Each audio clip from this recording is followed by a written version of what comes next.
Hello, this is Molly Reamer with 30 Days of Goddess in Bridget's Grove, and instead of our usual weekly mini ritual with divination, today I have decided to make a Tools of the Month video instead. I'm considering doing this in 2025, so this is just kind of experimental for this month because I decided it might be fun to share some of the resources that I'm drawing upon and using for support, inspiration, and encouragement as this month unfolds. And then these things also often form the components of the live weekly practices that I do with our Goddess Magic patrons on the page in the Patreon community. So we're here in this month of sovereignty, and our goddess is the Morrigan. So first of all, I'm using our Simple and Sacred Guidebook, which is a member benefit for the Goddess Magic patrons. I am also using my November prayer book, which is, of course, very important to me and a big part of my practice. I'm using the book Warrior Queen, Answering the Call of the Morrigan, which is a Girl God Books anthology. I do have several contributions in this anthology. I have this book both on Kindle and in print, obviously, as it's right here. And so I actually finished reading it in the Kindle edition, but the print edition is, I think, preferable for a couple of reasons. But Kindle is nice for reading in bed when you're not going to keep anybody else awake. And then, so one of the things I like about this book is there's a lot of diversity of experiences, and it's definitely not authoritative. You know, there is not one right way. There's a lot of ways to experience the Morrigan, and this book really highlights all the ways that she can be experienced instead of being dogmatic or rigid about what she looks like or what practice with her looks like. I will say that my favorite book about the Morrigan is one I don't have in print. I only have it on audiobook and Kindle, and that is Priestess of the Morrigan. And that's a really good one too. So I'll recommend that. But this is the book that I have handy and the book that I will sometimes quote from during our community practices in November.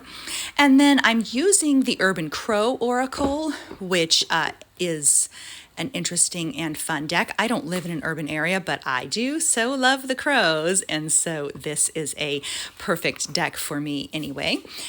And so all kinds of good cards in here, and I will say that some of the pictures are ravens and not crows, and they are distinctively different, so that's kind of interesting. But anyway, it's called the Urban Crow Oracle, and I just saw, it's raining right now when I'm making this video, and I just saw 4 crows going by my window.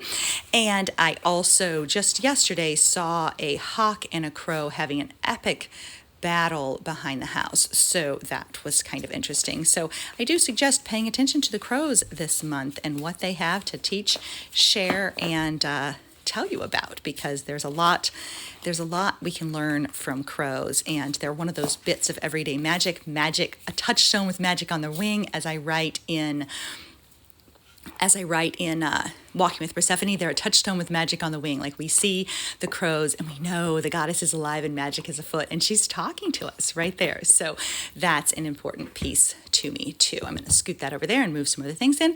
Then I have this really beautiful I think it was a black moonstone. Now I'm forgetting what it is. I just bought this a couple of months ago on a little trip, and I used it during our month of Hecate as well as a meditation palm stone. So really enjoying that. I got that at a fossil shop.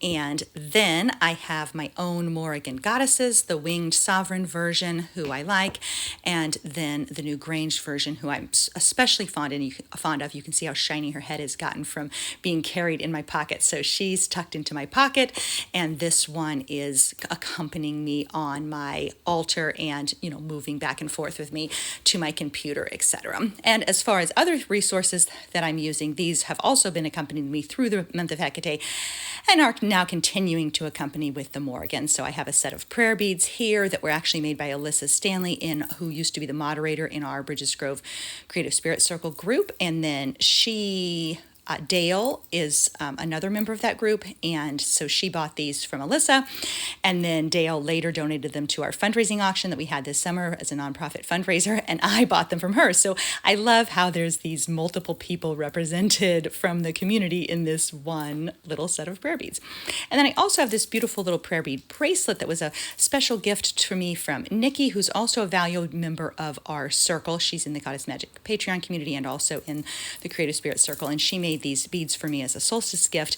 I've carried them in my pocket a lot this year. It's got a changeable little goddess, so I change out the goddess to match the goddess of the month. So the goddess has been changed out several times. She was yellow a little earlier this year when we were working with Oshun, and now she is black for this kind of cave time descent. So speaking of cave time descent, but also a spoiler alert, if you're a patron who orders the monthly patron kit, like, just turn your eyes away now, because a small spoiler alert in that I have this cave time winter descent and renewal quadruple goddess themed bracelet, which is one of the elements of that patron kit for November's patron kit. And I had a personal dedication ceremony ritual with this bracelet, and so now I am wearing it as every day as a reaffirmation, a recommitment to that promise, that dedication, that vow, and so it serves as an important touchstone for me as well. I keep these smaller items in this bag that Penny Hyde made for me, again with the many people represented in the circle who are right here on the floor of my Bridget's Grove studio right now. I just love that interweaving of relationships and our magic. Our magic comes together to form something bigger. That's part of the power of the Goddess Magic community, but also the wider community in the Creative Spirit Circle is all of our creativity and our magic kind of blends together to form something special and new. And so this bag came from Penny, and you can find her in our Facebook group. And then I keep the other things in this bag. Then I have this other smaller bag, which I referenced in a couple of videos ago. And this little bag is just a really simple bag, little muslin bag I bought to do some stamping on. And then I didn't stamp this one, I just kept it plain. But in here I have tucked my, let's see how skilled I am with one hand. Shall we challenge me today? In it is my Replenish book. And so it fits in there really tidily. I also have my little Morrigan prayer booklet, which is still being worked on. And so that's in there. So they're in there together to make an easy way for me to read. I read from this book every morning. It's part of my daily practice. And so I have it there in the bag. And then also in the bag, the challenge continues. Can I do it? It's going to be a surprise. Okay, so also in that bag, I have some of my own little weekly journal cards that I make for everybody in the Goddess Magic community, and then some of the other ones are available for our Replenish retreat, so they're in there. I also have the little set of upcoming, I'm really focused a lot on visioning for 2024, so you saw in the front of my guidebook, I have the Wheel of the Year for 2025. Did I say 2024? When I'm visioning for 2025. And so I have the set of Story Goddess Oracle cards for 2025 in here to kind of anchor me into that vision, as well as some Morrigan cards and some other things that are important to me to remember. So then I actually review those almost every day too. And I have some other Replenish companions tucked in to the Replenished book and my little Morrigan bookmark, and then I check in with those. A lot of these things that I make and create are about providing that opportunity for a little soul second, a little space for your soul, a little opportunity to check back in, a little opportunity to come back home, a little opportunity to reconnect and reattune yourself over and over again in the day. So I find the more accessible it is. If I have to go, get something off a bookshelf or whatever, I'm probably not going to do it. But if I have it in a little bag and I can carry it with me, that's awesome. So then I have these little cards, coloring cards from Leslie Braginski. I actually carry this whole bag with me, like when I go to homeschool co-op, and then sometimes I color, so that's like a partially colored one. I color and work on those cards like while I'm actually at co-op, and then I have my little pouch, and if I want one of my little cards for inspiration or I want to check in with Replenish, this little bag makes it super easy to have some stuff with me. And then I have the 2024 set of cards. So I have 2025 and 2024 both in the same bag because they're kind of sharing space. Like we're at this in-between time where, one door is opening and the other door is closing, but we're sort of in between. The new door isn't open yet and the old door isn't all the way closed, and we're standing kind of between the two doors. And so having those sets both together for me is part of, I feel like, the alchemy and integration and the steeping and weaving together of both years. The work that I'm doing to wrap up 2024 and the work that I'm doing to invite in 2025, they're actually kind of literally marinating together in this same little bag, sharing space together, holding space together, and working together in this kind of interweaving interplay that I feel like is powerful. So we're already to 10 minutes, so I'm going to go ahead and close up with my Morrigan packet here. And these I make for the Goddess Magic community for each month as well in the Goddess Guidance Club. And so we're going to use this as our little closing ritual. So as an affirmation, I step into the sacred. The word is speak. May I step into the sacred and speak my truth. May I speak my truth with love and trust. May I listen to the sacred speak in the land all around me. Okay, so all kinds of affirmations that you can go with there. And then a little closing prayer, which we're just going to use as our closing for today. And this is just intuitively picked or randomly picked from the cards that I already have as part of our additions for 30 Days of Goddess. And this is actually really perfect for this time of year.